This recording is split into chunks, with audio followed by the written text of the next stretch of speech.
In the spring of 1945, Berlin was a city disintegrating under its own weight.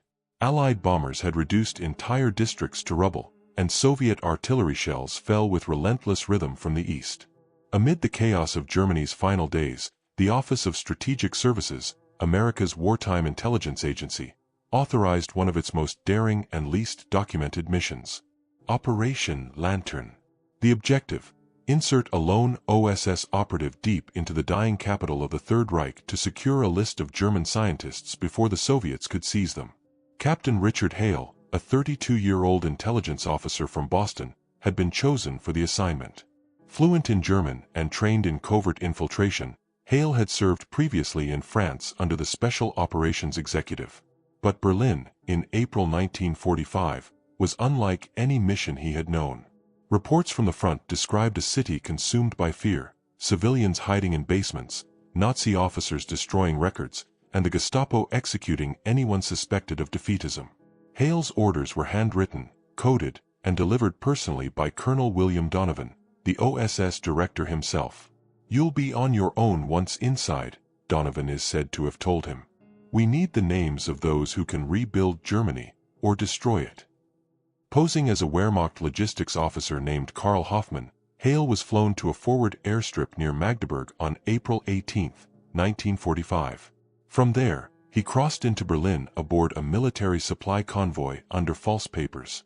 His uniform bore the insignia of the Ninth Army, already disintegrating under Soviet assault.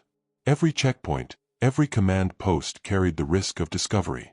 Berlin's surviving infrastructure was collapsing. Food was scarce.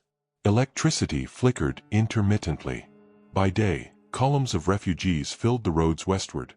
By night, the city was lit by the glow of burning buildings. Hale's first contact in Berlin was believed to be Lieutenant Kurt Weiss, a German officer secretly aligned with a resistance network opposed to the SS. They met in a ruined café near the Alexanderplatz on April 20th, Hitler's birthday.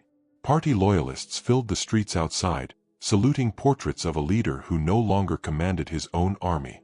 Inside, Hale passed Weiss a small envelope containing Allied radio codes. Weiss provided in return a crude map of underground tunnels that connected the Reich Chancellery to nearby ministries. If Hale could reach those tunnels, he might find the cache of documents the OSS was desperate to secure. Lists of scientists working on rocket, chemical, and atomic research programs. The human challenge was immense. Hale was navigating a city under siege, where fear dictated every movement.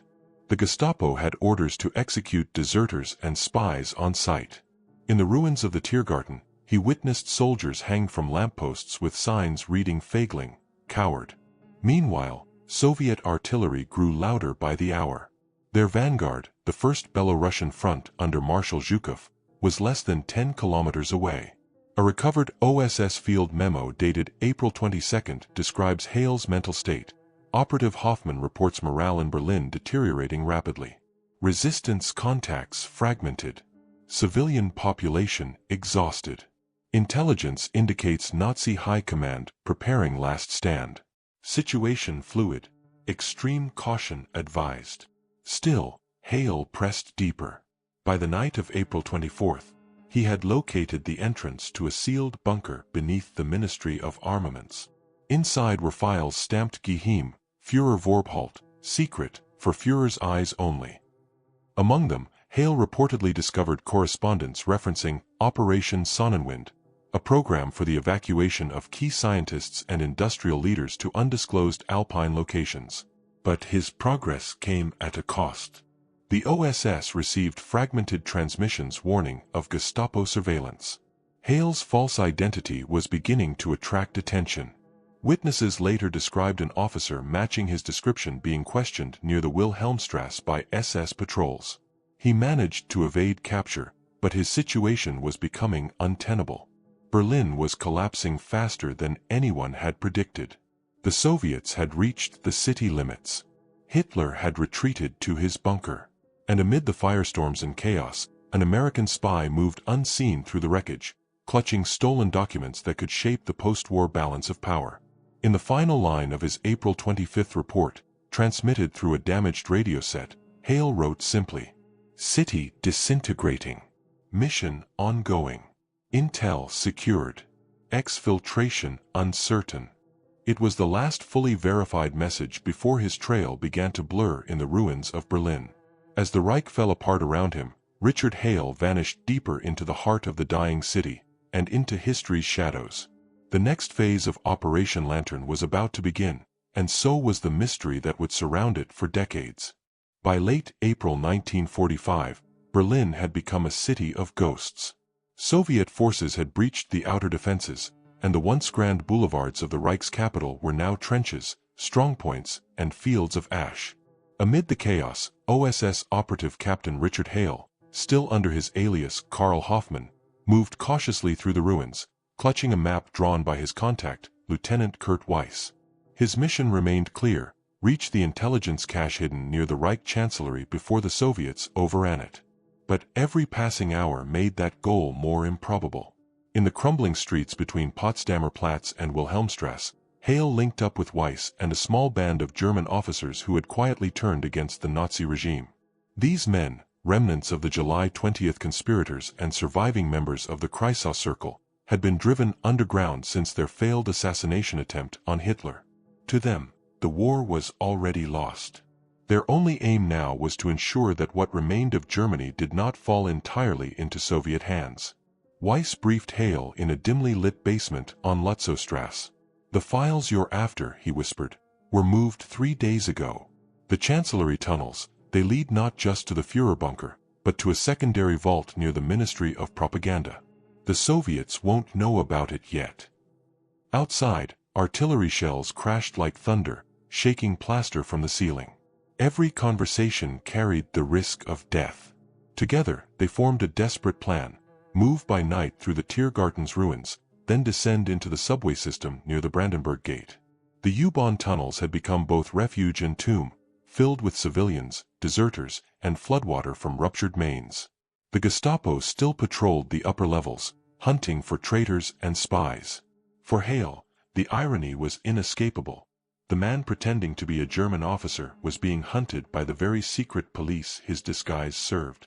As they prepared to leave, Weiss handed Hale a forged pass bearing the signature of General Helmuth Weidling, commander of the Berlin defense area. "It won't fool everyone," Weiss said, "but it might buy you a few seconds, and that's all anyone gets in this city now." Their movement through the city became a grim odyssey.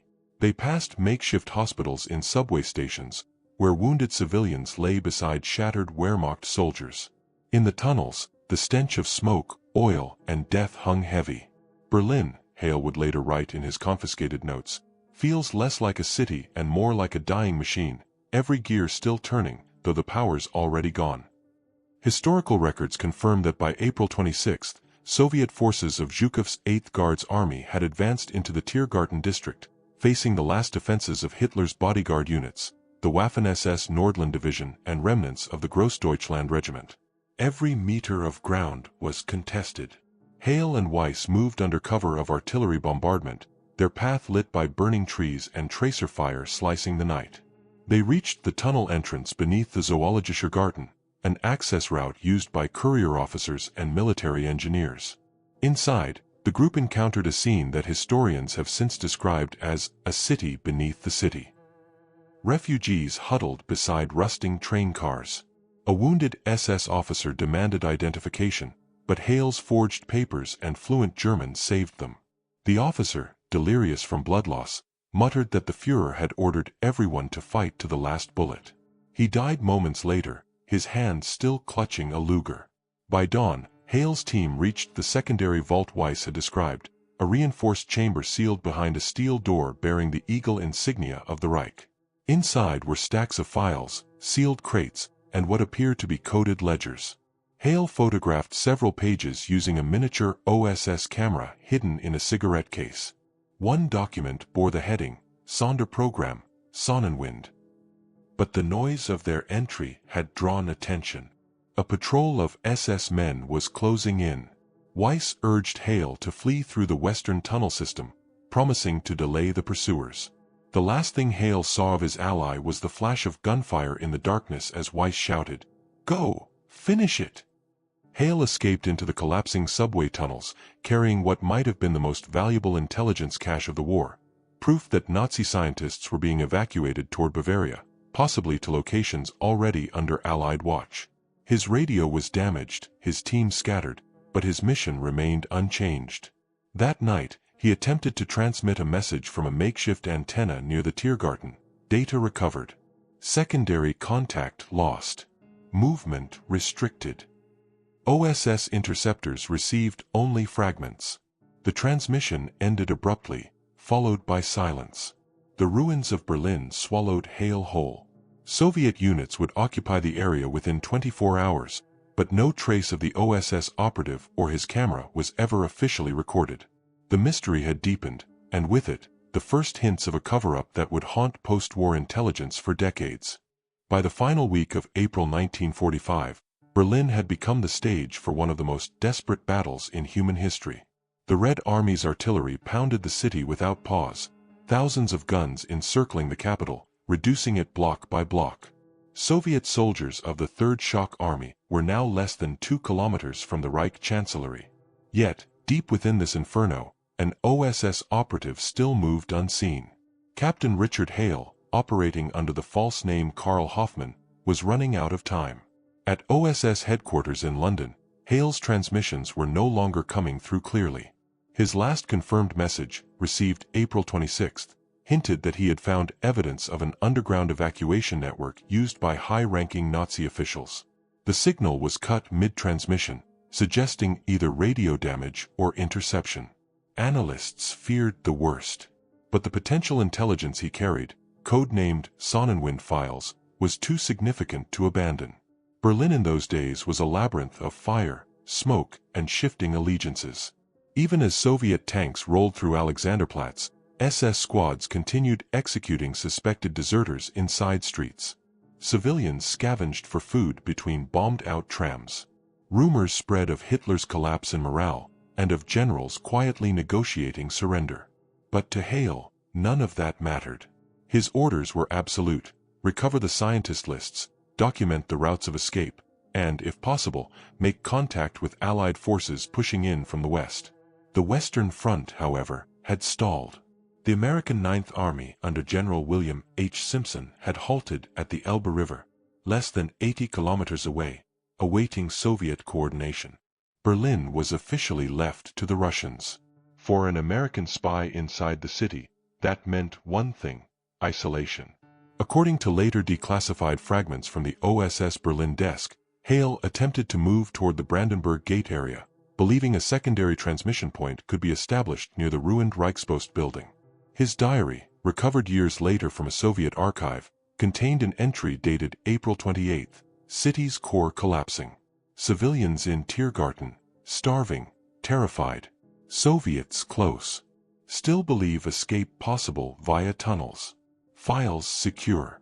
Must reach Western Zone before fall. That same night, Soviet reconnaissance units of the First Belarusian Front crossed the Landwehr Canal, cutting off all routes west. Hale was trapped inside the shrinking center of Hitler's empire. Eyewitness accounts from German civilians who later surfaced in British-controlled sectors mention an American or foreign officer speaking fluent German near the Zoo Flak Tower around this time. One woman described him helping wounded refugees evacuate through underground shelters, then vanishing into the chaos.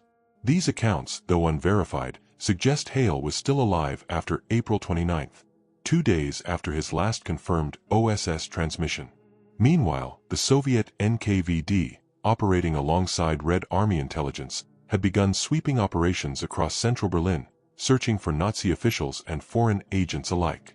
A Soviet document discovered decades later referred cryptically to an unidentified Anglo operative in Wehrmacht uniform, captured near the Tiergarten but never listed among official POWs. Whether this referred to Hale remains unknown. In the Chancellery's bunker, Hitler was dictating his final will and testament. Above him, the city burned. Every street had become a front line, every building a fortress. For Hale, the deeper he moved toward the center, the greater the risk. He had the Sonnenwind documents in his possession, evidence that leading German scientists and SS officers were being moved south through Austria under false civilian identities. These names, later confirmed in part by Operation Paperclip, included men who would shape post-war technology and weapons development. But Hale's ability to exfiltrate the city was collapsing with every Soviet advance. By April 30th, when Hitler took his own life, OSS interceptors received one final burst of code from Berlin, fragments believed to originate from Hale's set, list secured, tunnels compromised. Tiergarten, last transmission. The message cut out mid-word. When Soviet forces captured the area the next day, they found dozens of bodies in Wehrmacht uniforms near the Zoo Tower complex. Among them were charred fragments of radio equipment and a leather satchel containing what appeared to be partially burned documents. None bore American insignia. No identification tags were recovered. Officially, the OSS listed Captain Richard Hale as missing in action, presumed dead, May 2, 1945. But within the agency, doubts lingered. Why were fragments of his encoded messages still being decrypted weeks after his disappearance? And why did Soviet records, years later, make quiet reference to an unregistered foreign prisoner held in Berlin's Lubyanka-controlled sectors? The fall of Berlin had ended Hitler's war. But for the OSS, it had opened a new front, one not fought with tanks and artillery, but with secrecy, suspicion, and silence. The world moved on. The flags of the Allies rose over the ruins. Yet in one corner of the intelligence community, a single question remained unanswered. What truly became of the American spy lost in Berlin's final days? Berlin surrendered on May 2, 1945. The red flag of the Soviet Union was hoisted above the Reichstag, signaling the fall of Hitler's empire. The city lay in ruins, a skeletal landscape of ash and concrete. Amid this devastation, Soviet troops began combing through the remains of ministries, bunkers, and strongpoints, cataloging evidence of the Reich's collapse. But among the ruins near the Zoo Flak Tower, they found something that didn't fit. Pieces of an American uniform, a broken transmitter, and a blood-stained satchel bearing a faint OSS cipher. No body was recovered, no identity confirmed. Yet whispers spread quickly among Soviet intelligence officers. An American operative had been found in Berlin's central district, likely captured or killed in the final hours of fighting. NKVD agents sealed the discovery under strict secrecy. For the Western Allies, the mystery had only begun. In the days following the city's surrender, the OSS dispatched several intelligence teams to investigate missing personnel believed to have been operating inside Berlin. Officially, no OSS missions were authorized beyond the Elbe line, but unofficially, Donovan's office wanted answers. One such investigator, Lieutenant James Colton, entered the ruined capital in late May under cover of the Allied Control Council. His task was simple on paper: locate any trace of Operative Hoffman, the alias used by Captain Richard Hale. Colton's notes, declassified decades later, paint a grim picture of his search. Soviets control all central sectors, he wrote. Movement restricted beyond Charlottenburg. Access to Chancellery grounds denied. Russian officers uncooperative, refused to discuss unidentified foreign remains. The Soviets had sealed the Reich Chancellery bunker complex entirely, and any attempt by Western personnel to enter resulted in threats of detainment. Colton quickly realized that Moscow intended to keep whatever it had found under wraps. In June 1945, the U.S. Army's Counterintelligence Corps, CIC, received unconfirmed reports that an American officer had been seen alive in a Soviet detention camp outside Fürstenwald. The source, a German nurse, claimed the man spoke perfect English but answered to the name Karl. When she tried to deliver food to him, Soviet guards moved her away. Her story was dismissed as unreliable, yet it matched Hale's alias. The CIC report was marked unsubstantiated and filed away. Meanwhile, Soviet command began relocating captured intelligence materials from Berlin to Moscow. Among them, according to post-war Russian archives, were microfilm, encoded ledgers, and foreign correspondence recovered from Tiergarten sector. It is plausible, though never proven, that these materials were part of Hale's Sonnenwind documents. If so, they would become one of the earliest instances of intelligence rivalry between the former Allies, foreshadowing the Cold War that was about to begin. The US and Soviet cooperation in victory had already begun to fracture. The Americans were eager to locate German scientists for Operation Overcast, later renamed Operation Paperclip, a program designed to bring former Nazi engineers to work for the United States. The Soviets, too, were doing the same, seizing experts in rocketry, chemical warfare, and nuclear physics. Whoever held Hale's recovered files would possess a roadmap to Germany's scientific elite, and with it, the technological future of the post-war world. As months passed, Berlin became divided into zones of occupation. Each sector bore the marks of its new rulers. In the American zone, rumors persisted that a man fitting Hale's description had been seen near the Tempelhof airfield, moving with a group of displaced persons. British intelligence operatives investigated, but no trace was found.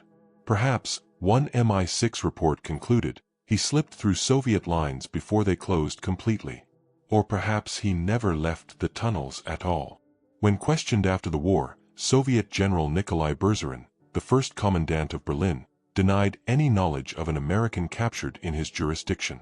Yet, in 1946, an internal NKVD communication surfaced, referencing foreign operatives detained during the fall of Berlin, transferred for special interrogation. The document's last line read, "Status, closed per Lubyanka Directive, June 1945. The names were redacted. 4 OSS veterans, the lack of closure was maddening. In a 1948 internal memo, one analyst wrote, "If Hale was taken, the Soviets will never admit it. If he died, they likely buried him in anonymity. Either outcome suits them, and neither gives us the truth." Operation Lantern was officially terminated that same year. Its files were sealed, and the name Richard Hale was quietly erased from agency rosters. And yet, not all traces vanished.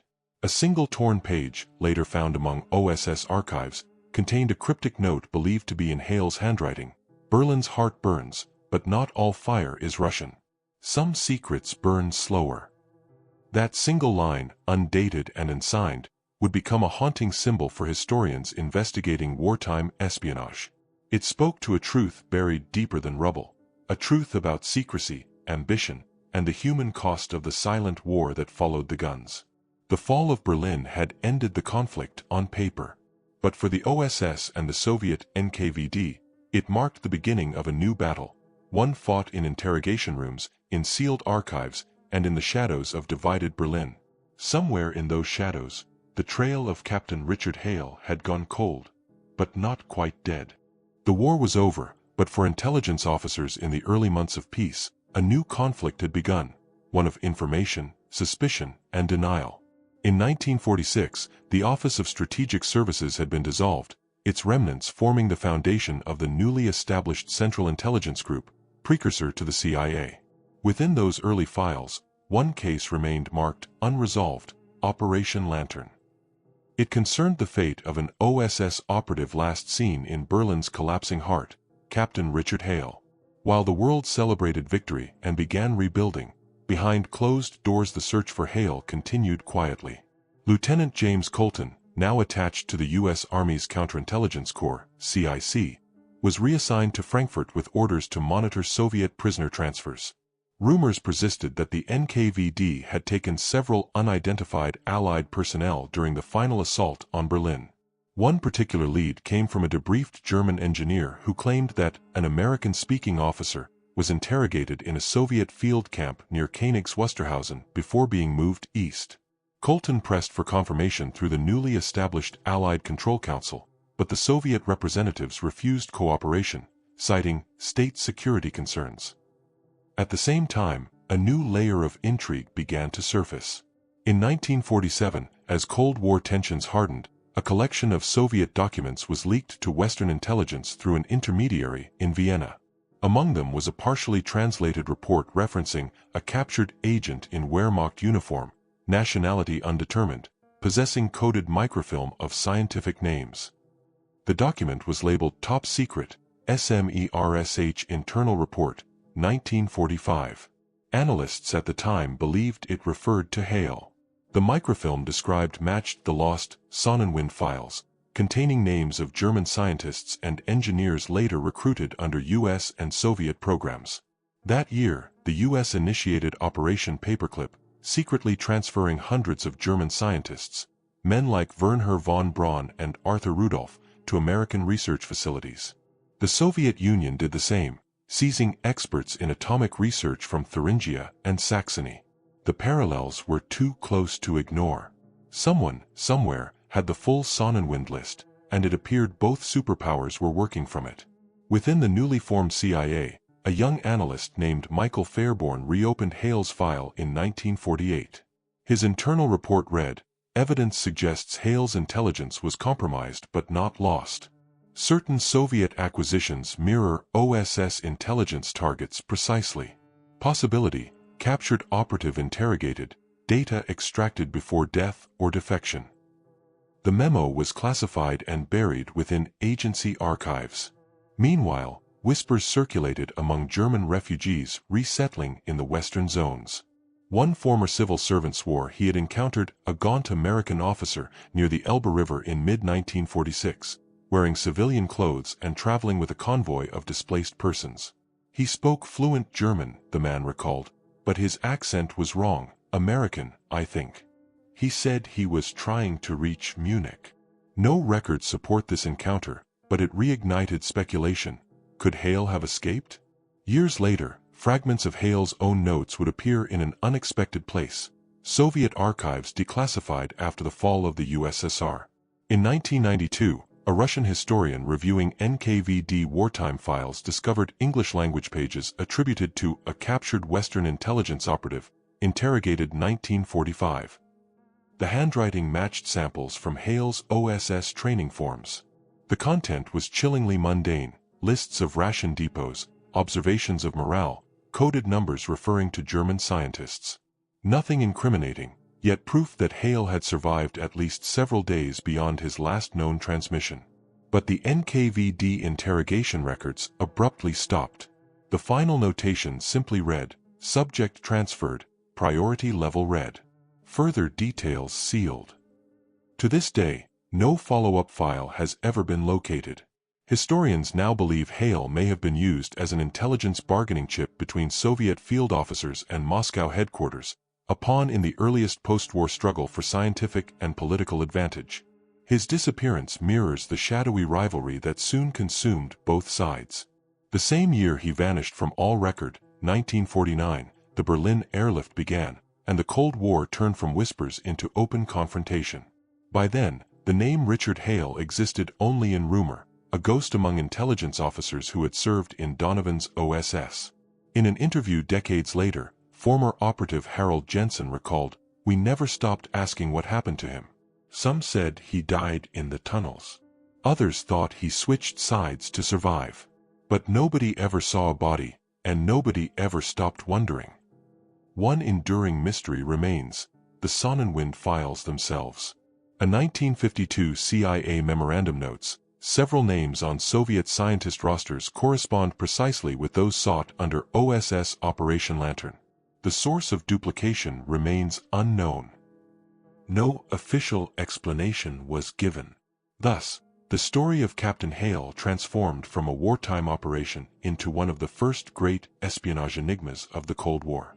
His fate, whether death, capture, or silent defection, was consumed by a wall of secrecy stretching from Berlin to Moscow to Washington.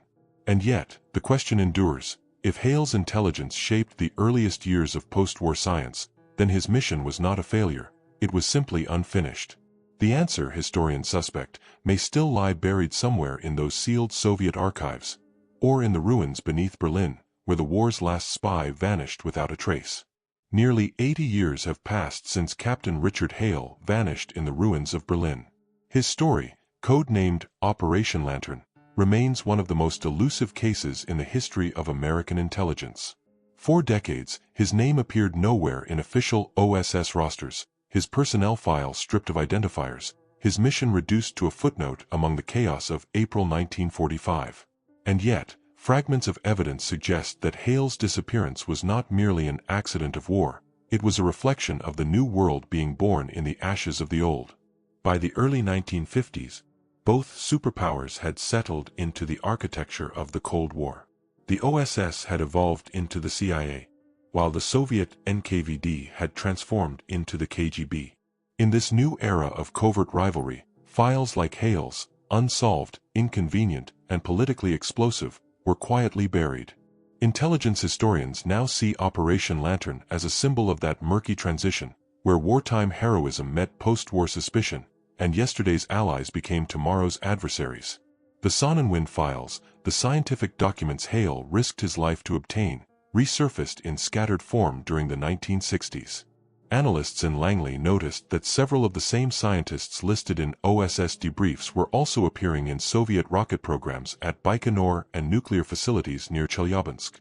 Somehow, both nations had secured access to identical intelligence. To some within the CIA, it was proof that the Soviets had extracted Hale's data before his disappearance. Others believed a darker possibility, that someone within the OSS leaked the files to the Soviets in the confusion of Germany's collapse. The truth remains lost between these theories. What is known, however, is that Hale's mission achieved its goal in part. Many of the scientists on his lists were indeed captured by the Allies and later contributed to Western research, from jet propulsion to early missile design. His sacrifice, though unrecognized, had quietly shaped the technological race of the century. In the early 1990s, after the fall of the Soviet Union, a joint American-Russian research team gained access to several long-sealed NKVD archives. Among the millions of pages of wartime material was a faded interrogation file dated May 8, 1945, 6 days after Berlin's surrender. It mentioned one Anglo operative, presumed American, name unconfirmed, held for questioning regarding Allied infiltration. The document ended abruptly with the words, "Transferred, Lubyanka, June 1945. No further record of that prisoner exists." In 2003, a German urban archaeology group exploring sealed tunnels beneath the Tiergarten made an unsettling discovery: a corroded OSS issue wristwatch, a fragment of a sidearm holster, and a rusted dog tag with a faint engraving, H3324. Cross-referenced with American archives, the serial prefix matched OSS inventory batches, but not a registered name. It was catalogued, photographed, and placed in the Allied Museum in Berlin, an artifact without an owner. To historians, these clues tell a story of both triumph and tragedy. Hale's infiltration of Berlin represented one of the OSS most daring wartime operations, yet it was buried by the political realities that followed. In the shadow world of espionage, heroes are often erased by necessity. For every celebrated agent who returned home, there were others, like Hale, whose missions were written out of history to protect larger secrets. Modern analysts reviewing Operation Lantern point out that it foreshadowed the covert tactics that would dominate intelligence work for decades: deep cover identities, deniable operations, scientific intelligence as the new battlefield. It also demonstrated how quickly wartime cooperation between the US and the USSR collapsed into mutual distrust. Hale's silence, whether by death, capture, or choice, became an unspoken metaphor for that shift. Even now, the CIA's internal records list his file as incomplete. The Soviet archives remain sealed on anything labeled Lantern or Sonnenwind. And so the legend persists, of an American operative who entered Berlin as it burned, carrying the future of the world in a handful of stolen papers, and who never came out again. In the end, Captain Richard Hale's story isn't only about espionage. It's about the cost of secrets, the human toll of information wars fought in silence. The streets where he disappeared are now lined with cafes and glass towers, but beneath them lie miles of tunnels where echoes of that desperate spring still linger. Somewhere in those dark passageways, the last trace of an OSS spy might still wait, buried under decades of history. Operation Lantern remains unsolved, its answers entombed in classified archives and forgotten ruins. But one truth endures: in the final days of the Second World War, as Berlin burned and empires crumbled, a single man carried with him the knowledge that could shape what came next. And when he vanished, he left behind not just a mystery, but a warning that in the quiet aftermath of victory, another, colder war had already begun.